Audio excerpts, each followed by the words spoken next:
Bonjour à tous, bienvenue sur la chaîne YouTube Mécanique Sportive, c'est Nicolas. Aujourd'hui, je vous présente la nouvelle Skoda Scala. C'est la première fois que je la vois vraiment. Je ne m'étais pas forcément intéressé à ce modèle. N'hésitez pas à me dire si ça vous intéresse. On a déjà fait le Kamiq, on a déjà fait pas mal de Skoda, mais jamais la Scala. C'était la bonne opportunité d'essayer ce nouveau modèle aujourd'hui qui était restylé avec de nouvelles motorisations, nouveaux extérieurs, nouvel intérieur. On va voir ce que ça donne. Comme d'habitude, je vous fais une présentation complète. On l'essaye un petit peu sur tout type de route. On est là en Allemagne avec le Rhin, il me semble, qui passe juste derrière, pas très loin de Francfort. On va pouvoir l'essayer un petit peu partout, dans toutes les conditions, voir ce que ça donne.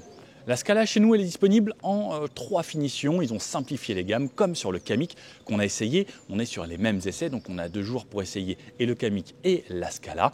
Maintenant, il y a la version active, la version sélection que je vous présente ici, et une version Monte Carlo. 3 finitions, c'est assez simple, 3 gammes, voilà. Ça commence à partir de 24 500 € avec la plus petite motorisation, et pour une version full Monte Carlo, on est aux environs de 37 000 € à peu près. Elle sera disponible en 9 couleurs, comme le Kamiq. On va dire que le Kamiq et la Scala, c'est un peu de même chose comme les motorisations. Au niveau des jantes, on aura le choix entre 7 types de jantes, du 16, du 17 pouces ou du 18 pouces. On aura le choix entre cadre intérieur et plusieurs volants également. Au niveau des dimensions, 4,37 m de long pour cette voiture, 1,79 m de large sur 1,47 m de haut. Au niveau du poids, on commence aux environs de 1200 kg, on va jusqu'à 1350 kg environ. Pour les remorquages, on peut aller à 1000 kg avec une remorque freinée pour la plus petite motorisation, 95 chevaux, jusqu'à 1250 kg pour le plus gros moteur. Au niveau des motorisations, donc on aura le choix entre le 1 litre TSI Evo 2, donc la nouvelle évolution de ce moteur en 95 chevaux, boîte manuelle, 5 rapports, avec un 0 à 100 en environ 10 secondes 8. Ensuite, on aura le 1 litre TSI Evo 2 également. Donc, c'est l'évolution de l'ancien avec de nouvelles normes et il faut respecter la norme Euro 7 avec soit la boîte de vitesse 6 rapports, soit la DSG7 7 rapports avec 116 chevaux. Un 0 à 100, alors selon la boîte de vitesse, en 9 secondes 5 ou en environ 10 secondes. Et ensuite, la version qu'on essaye aujourd'hui, c'est la version 1,5 litre, 4 cylindres. Cette fois-ci, c'était 3 cylindres pour les deux 1 litre. Boîte de vitesse manuelle, 6 rapports également, ou DSG7 avec un 0 à 100, cette fois-ci en 8 secondes 2, donc bien plus intéressant pour ceux qui roulent beaucoup, plus de couple, plus de puissance. Bon, on va voir l'agrément de conduite. Au niveau du rayon de braquage, ce qui peut être intéressant également, c'est que cette voiture fait un tour sur elle-même en 10,20 m entre trottoirs. Alors, au niveau des nouveautés, sur l'avant, on va pouvoir découvrir plusieurs nouveautés. Bon, l'eau ne change pas vraiment, comme sur les autres, toujours les caméras en haut du pare-brise, un capot qui est très marqué à façon Skoda, qui nous amène avec ce logo en plein centre. Donc là, on n'est pas sur une version Monte Carlo, mais sur cette sélection, on a quand même la grille en noir. On peut avoir des versions chromées qui sont les versions un petit peu plus standards. Il existe donc, comme je disais, en 9 couleurs. On peut avoir des blancs, des gris, des rouges, des bleus. Bon, en bleu, je la trouve plutôt sympathique. Donc ce logo Skoda ici, avec 7 calandres qui évoluent légèrement, les capteurs ici pour les aides à la conduite, la calandre qui est donc ici ajourée puisque ce n'est pas une voiture électrique. D'ailleurs, ils n'ont pas encore sorti de version comme ça Skoda en électrique. Ça devrait pas trop tarder. Et ensuite, donc l'évolution, ça va être sur cette partie, le bloc optique, et cette partie également un petit peu plus bas. Donc on a un éclairage 100% LED, mais l'avantage, c'est que maintenant, ils sont même passés en feu matriciel sur ces versions, entre le Kamiq et la Scala, qui n'étaient pas des versions forcément très haut de gamme, mais petit à petit, ça découle, comme je le dis dans pas mal de vidéos. Les voitures haut de gamme, petit à petit, vont amener toutes les technologies sur les autres voitures, ça se déploie de plus en plus, et le feu matriciel, c'est quand même très intéressant. Malheureusement, on ne va pas rouler de nuit, on ne va pas pouvoir les essayer, mais si ça vous intéresse, je vous les reprendrai et je vous ferai un test. Comme je vous disais, je vais essayer de vous faire un test avec plusieurs types de feux matriciels entre toutes les marques, voir lequel est le meilleur. Pour le moment, Mercedes, pour moi, il reste quand même un petit peu au-dessus, voire beaucoup au-dessus, avec leurs 1,3 million de pixels par phare. Là, on a beaucoup moins de segments. Éclairage LED également là, et ensuite cette partie bouclier avant et pare-choc avant a été retravaillée également. Donc toute cette partie, ça rend la voiture un petit peu plus dynamique, un petit peu plus sportive. Au niveau du look, ça évolue un poil, et pareil, la lame ici est assez jolie, tout est peint sur cette version, à part là, cette partie ici qui est en plastique ici brute, sinon c'est quand même plutôt bien fini, même au niveau des côtés, on va le voir juste ensuite. L'avantage c'est qu'on a du verre ici, tout le toit est en verre également puisqu'on a un toit panoramique dans cette voiture. Au niveau des moteurs, je vous disais, soit du 3 cylindres 1 litre, 95 chevaux ou 116 chevaux, soit le 1,5 litre, 150 chevaux, 4 cylindres cette fois-ci.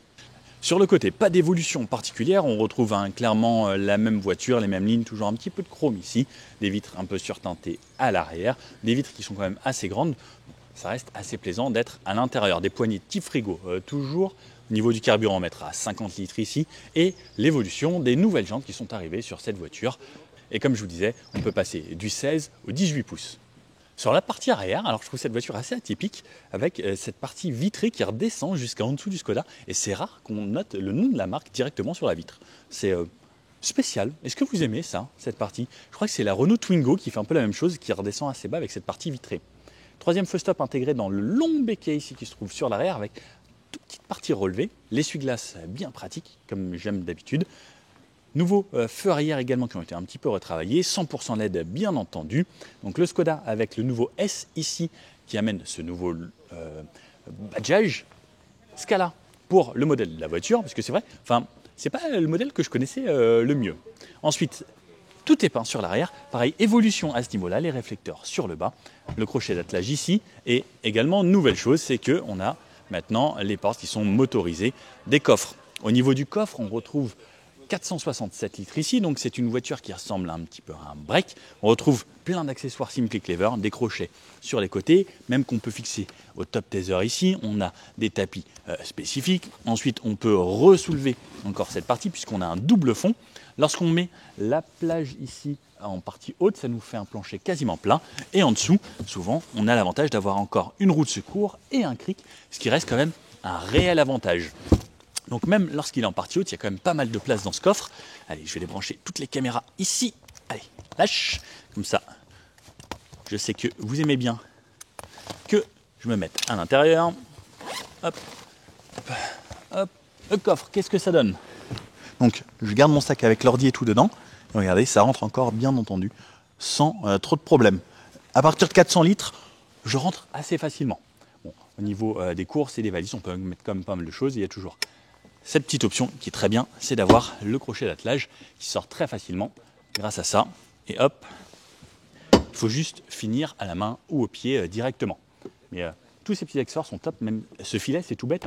Le fait de pouvoir mettre par exemple ces petits chiffons ici, ça reste quand même un vrai avantage. La banquette elle se rabat en 40-60 et plancher plat si on souhaite. Attention, vous êtes prêts, vous passez en grand angle, hop, et on passe à l'intérieur. Alors, au niveau des places arrière, déjà également une nouveauté, c'est la protection de porte pour les murs ou les autres voitures lorsqu'on ouvre la portière ici qui vient s'ouvrir directement. Allez, portière ici, partie plastique dur quasiment partout, mais une sorte de suédine ici au niveau des accoudoirs qui est plutôt jolie, une bande chromée qui nous mène jusqu'à cette poignée et ensuite partie entièrement en plastique. Ce qui est bien, c'est qu'ils ont retravaillé également, donc c'est parti sur les côtés avec cette imitation cuir et un petit peu de suédine également sur ces sièges, des belles surpiqûres. Mais cette partie qui vient, comme les voitures plus premium, renforcer ce côté confort cocoon à l'arrière également, jusqu'à la portière entièrement. Je viens m'insérer. En voiture, je rentre très facilement. La portière, hop. Alors, me voici à l'intérieur. Je remonte mon appuie-tête. Alors, au niveau de la tête, déjà, c'est vraiment spacieux. Et puis, qu'est-ce que c'est beau d'avoir ce grand toit panoramique. On en profite surtout à l'arrière des toits panoramiques. Souvent, c'est les personnes ici. Les conducteurs ne le voient pas parce que c'est vraiment au-dessus de leur tête et on voit le bandeau. Donc souvent, on l'achète pour les passagers, le toit panoramique. En tout cas, là, le siège avant est réglé pour moi, celui-ci également. Et regardez l'espace qui me reste, c'est franchement généreux. Tout le monde a sa petite poignée pour se maintenir. On a des aumônières ici, plus des poches pour le smartphone à l'avant, qui sont pas trop profondes pour pas qu'il s'enfonce tout au fond, plus des poches plus profonde. On a les sièges chauffants sur 2 positions, sur les 2 sièges d'extrémité, sur cette version sélection. C'est plutôt bien. Le bac ici qu'on peut enlever à chaque fois avec un porte-gobelet qui se met ici, plus un bac de rangement. La climatisation, alors c'est pas du trizone, c'est du bizone, les 2 zones avant. Et ici, ce sera réglé selon ce qu'il y a à l'avant. La couloir avec la petite languette, très bonne chose. Et une fois que je suis là, franchement, je suis très bien. Les sièges sont pas trop gros. Je préfère lorsque je suis à l'arrière, avoir ces sièges-là plutôt que les sièges sport, parce que les sièges sport, ils sont beaucoup plus englobants, ils cachent plus de visibilité. Alors que là, j'ai une bonne visibilité sur l'avant. Les fenêtres ici sont assez grandes. Est-ce qu'elles s'ouvrent jusqu'en bas? Elles s'ouvrent parfaitement jusqu'en bas, donc même quand je mets mon bras ici, eh bien, ça restera confortable et agréable. Franchement, c'est une bonne voiture. Des LED ici, On est bien à l'arrière, hein, franchement.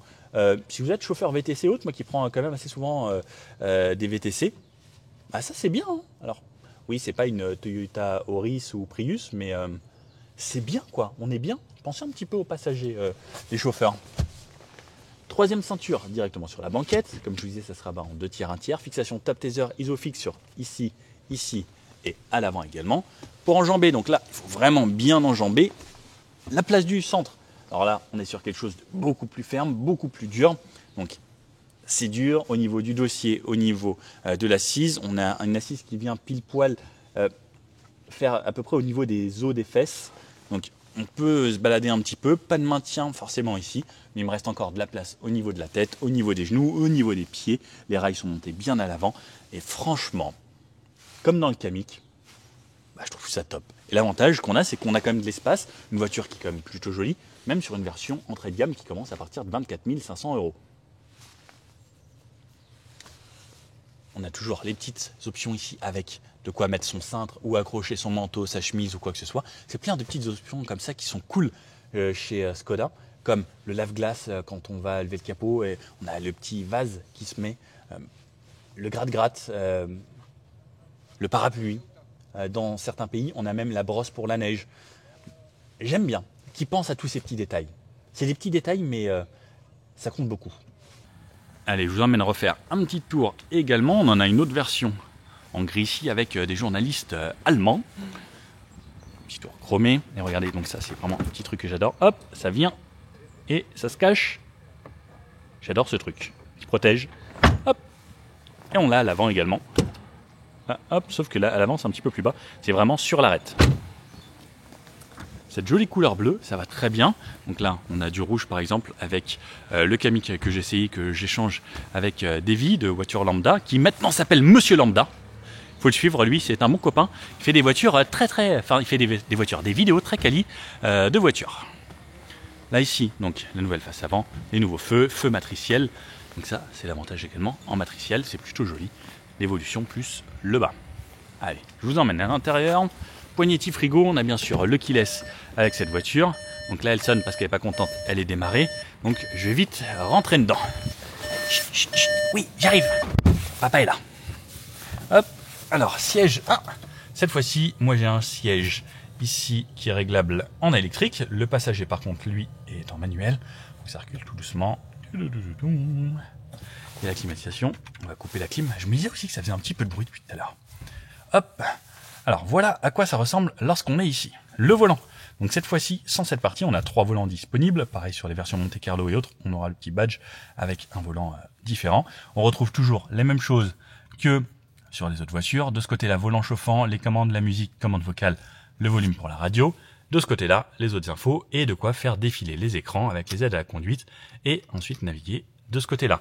Les écrans, donc on peut changer, on peut avoir ça, navigation de cette façon, comme ça, ou ensuite changer vraiment les menus, avoir le côté ultra simple, le côté un petit peu plus sportif avec le gros compteur, le côté navigation et un peu plus traditionnel, ou le côté navigation 100%.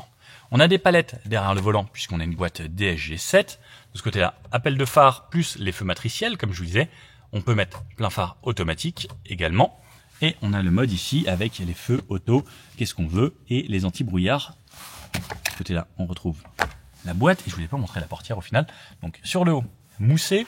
Partie plastique ensuite. Cette poignée ici, chrome avec la bande chrome ici qui nous amène sur le côté.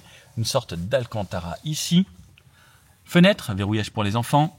Les rétroviseurs avec le désembuage, les rabattre et les réglages. Et sur le bas, une partie plastique, on peut voir, on peut mettre des petites bouteilles. Je suis pas sûr qu'une 1,5 litre passe. Tout juste peut-être. Et de couvrir le coffre ici, là, tout au fond, si on souhaite. Double pédale avec un pédalier simple en noir puisqu'on est sur une version sélection. Nouvel écran ici, plus grand qu'avant. Une touche home qui nous amène. Ici, on a les raccourcis radio et autres directement. Waouh, waouh, waouh, doucement. Donc là, on a la même radio allemande. On peut éteindre ici, si je souhaite, mute et avoir les raccourcis voiture, navigation et autres directement par là. Nouvelle planche de bord également qui évolue. Pareil, on retrouve là cette sorte de suédine tout le long. Alors c'est très agréable au toucher. À voir comment ça va évoluer dans le temps. Ça, partie moussée partout ensuite. C'est franchement agréable. Un aérateur là, 2 aérateurs au centre, un autre là-bas. C'est assez symétrique. Ce qui est très bien également, c'est qu'ils sont revenus à un bloc clim ici directement en physique pour tous les sièges chauffants. Donc sont affichés maintenant ici. Ventilation, le clim automatique et du bizone, et on peut avoir le menu ici qui revient apparaître quand même en tactile là-haut si l'on souhaite. Donc ça c'est quand même assez bien, et on peut régler l'avant et l'arrière si l'on souhaite. Ensuite, boîtier ici avec le chargeur par induction, 2 ports USB type C, 45 watts, donc rechargement un petit peu plus rapide. Boîte ici DSG, donc hop, reculer comme ça, neutre, drive, je tire une fois de plus, on passe en sport, et là je bascule sur le côté, je passe en manuel, plus vite, enfin plus de rapport, plus haut, moins haut, ou sinon en palette, ou sinon même quand je suis en drive ou en sport, je peux jouer avec les palettes, mais si je veux être 100% manuel avec les palettes, c'est de cette façon. On regarde un vrai frein à main juste ici, donc pas de auto malheureusement puisqu'on a le frein à main. Ici, les modes de conduite, le start and stop, l'activer ou le désactiver, le park assist, les bip bip de parking, les radars pour ne plus avoir de son, et les modes. Au niveau des modes de conduite, on retrouve comme d'habitude éco, normal, sport et individuel. On va pouvoir personnaliser la direction, les réglages de suspension. Alors c'est pas le vrai DCC, mais c'est juste un petit peu plus ferme. Le moteur, les aides à la conduite, est-ce que ça va être plus réactif ou pas, les assistances et la climatisation, est-ce qu'on veut que ce soit en mode économique pour consommer un petit peu moins. Ici, on a la clé. La clé, elle ressemble à ça, comme les autres Skoda. Et on retrouve un chargeur ici, 12 volts, petit accoudoir. Et est-ce qu'il coulisse? Il coulisse. Et par contre, on peut pas le régler en hauteur. Les sièges ressemblent à ça. Ils sont plutôt jolis. Avec les surpiqûres. Alors, les surpiqûres, on a l'impression que c'était piqué à Cupra. C'est presque bronze comme Cupra. Et on peut voir donc les sièges avec la suédine au milieu. Alors c'est très agréable, c'est très doux. On a le confort, c'est un petit peu relevé. C'est pas les sièges sport. Sur les Monte Carlo, les sièges sont vraiment très maintenant. Je sais pas si on dit maintenant. Ils maintiennent beaucoup, quoi. La boîte à gants, très grande boîte à gants. Je pense qu'ici on peut mettre 2 bouteilles d'1,5 litre. Ça c'est un vrai plus.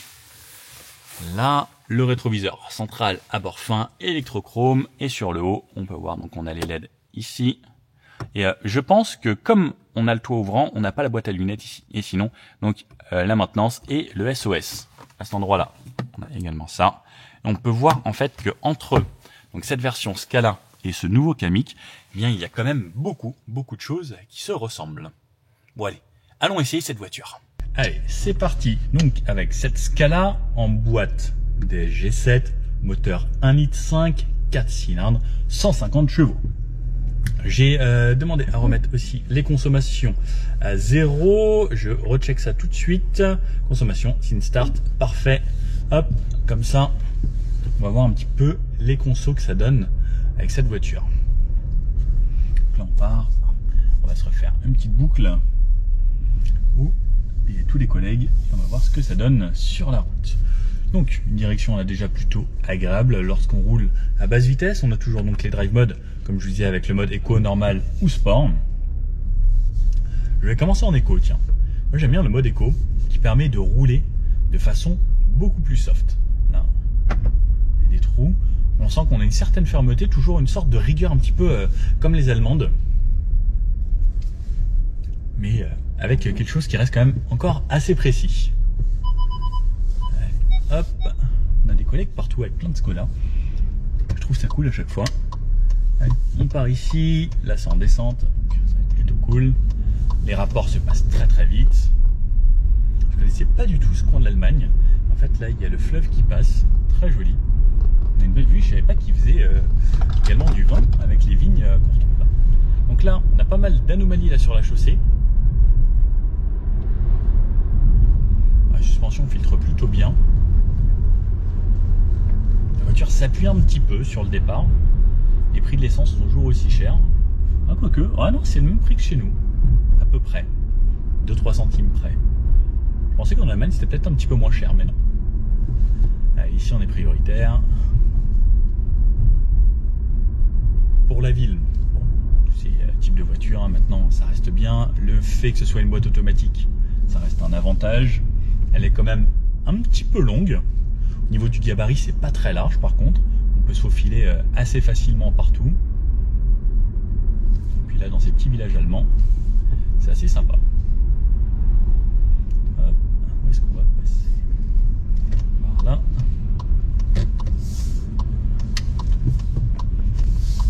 J'aime bien la texture du volant, elle est agréable. Le fait qu'il n'y ait pas les barres au milieu, ça peut être un plus. Moi j'aime bien sur l'autoroute souvent mettre mes deux mains en plein centre.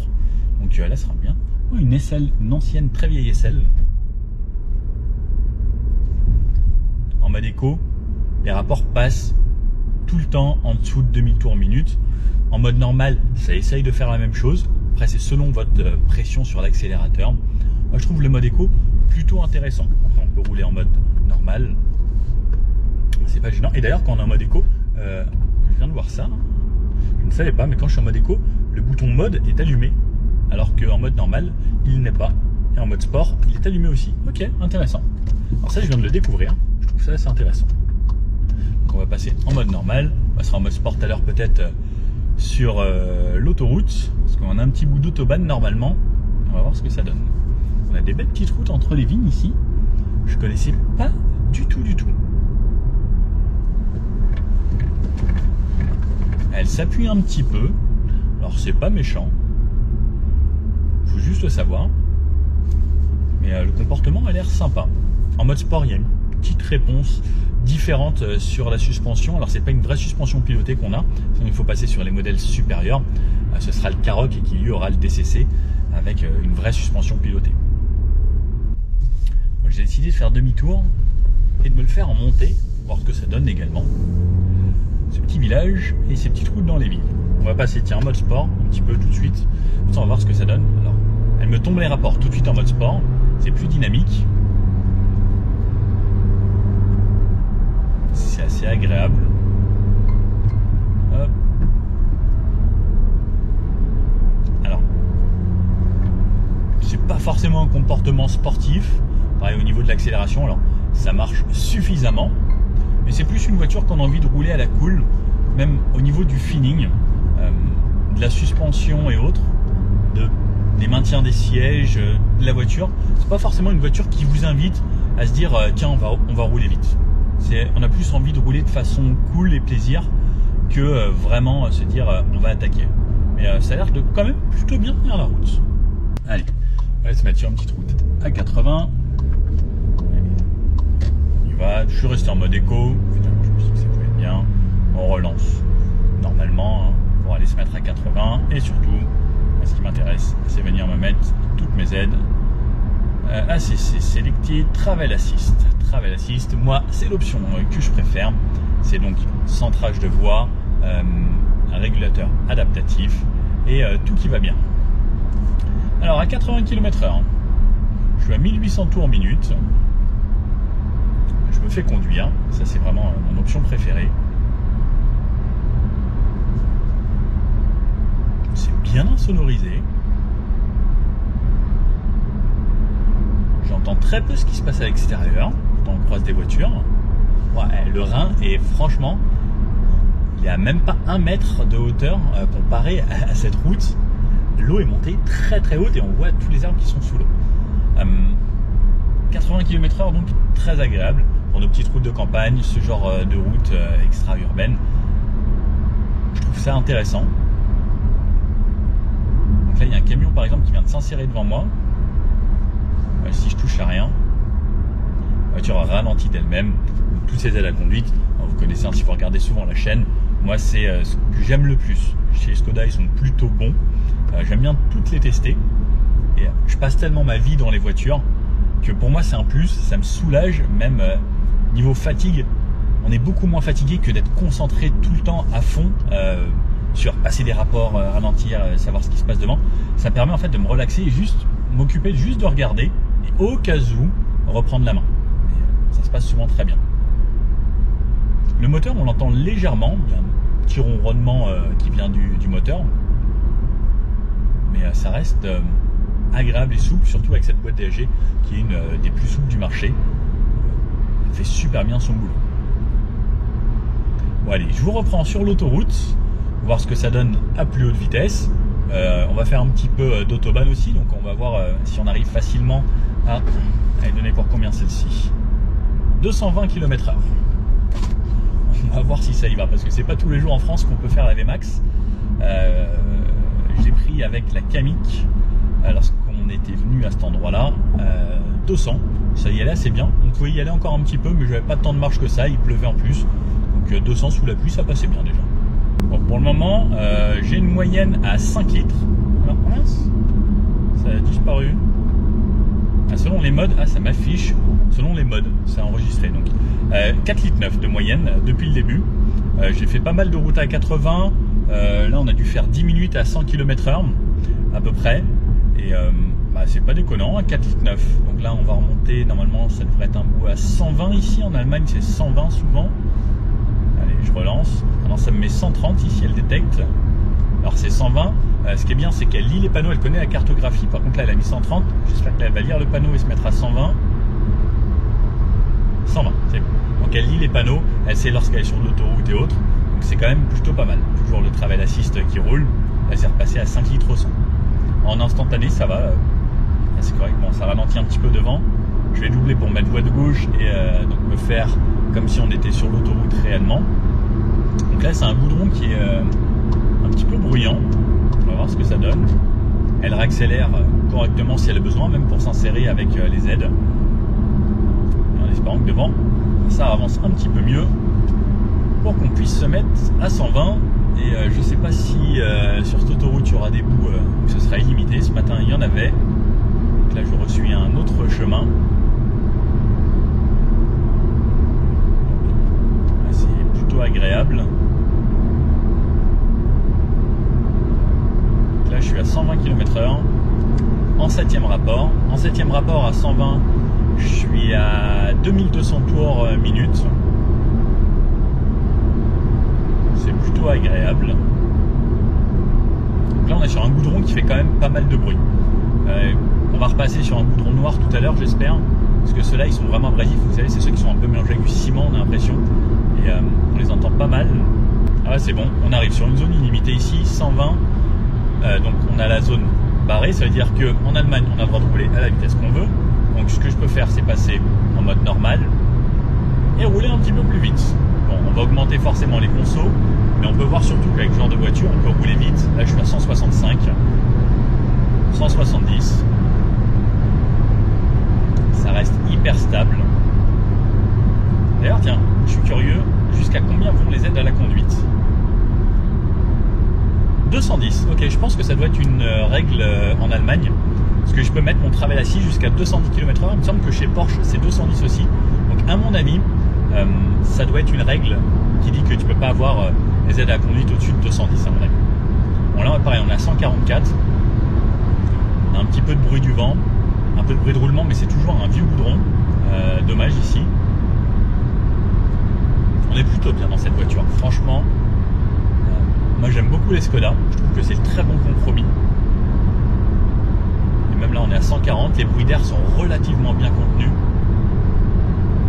Le moteur on l'entend un petit peu mais ça va.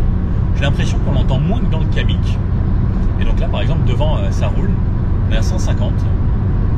À 150 je suis à 2800 tours minute. Ah. Je dois sortir bientôt, donc je vais ralentir et je vais revenir me mettre par ici.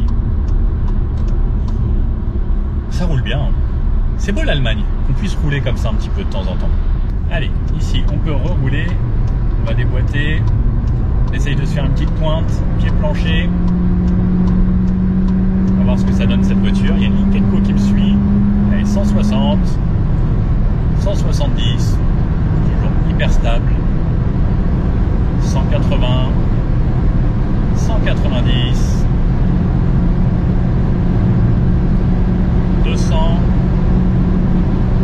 Allez, je dois m'arrêter parce que je sors là. Mince, dommage, j'aurais pas eu un bout assez gros pour pouvoir en profiter pleinement.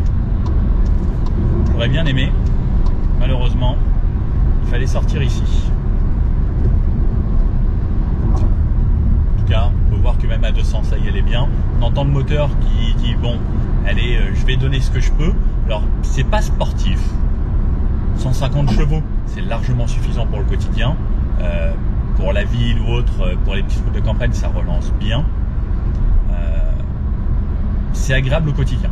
Je préfère avoir les 150 avec le 4 cylindres plutôt que les autres. Ah mais ça me dit de retourner à gauche là. Vraiment, j'aurais peut-être pu rester là-bas. Mais clairement, c'est top. J'étais une moyenne de 5,3 litres tout à l'heure avec le petit bout à 160 qu'on avait relancé. Et là, je suis repassé à 5,6 litres en faisant la pointe à 200 avec le pied plancher pour relancer. Forcément, ça consomme plus. Mais je pense que si on ne se faisait pas ces petites pointes, on pourrait être aux alentours de 5 litres au 100 à peu près sur un mix en faisant un petit peu d'autoroute, en faisant de la conduite extra-urbaine. En ville, à voir combien ça consomme. Mais c'est un moteur qui est plutôt efficient. Surtout que c'est la version Evo 2, c'est les nouveaux TSI Evo 2 qui sont sortis dans le groupe Volkswagen, qui sont déjà arrivés sur d'autres modèles. Mais bon, moi je trouve que c'est vraiment le bon moteur, même sur un T-Roc, sur un Tiguan ou autre, peu importe le modèle. Je trouve que sur un litre 550 chevaux, il est parfait, il ne consomme pas trop, il a suffisamment de couple, il a suffisamment de puissance pour en faire un très bon moteur de tous les jours avec des consommations franchement raisonnables. Bon alors, au final, je suis redescendu à 5,3 litres de moyenne. On n'a pas les auto-hold dans celle-là non plus, puisque frein à main quoi. 5,3 litres de moyenne, c'est vraiment pas mal en ayant fait de l'autoroute, du mixte, en ayant fait des petites pointes quand même. Bonne consommation. Franchement, je suis assez surpris. Je pense que c'est même une voiture où je me prendrais bien avec ce moteur pour partir en vacances la prochaine fois, pour vous faire un essai sur 1000 km comme je le fais des fois. Des fois, je vous fais 1000, 1500, je crois. On avait fait jusqu'à 2000 avec le Tucson.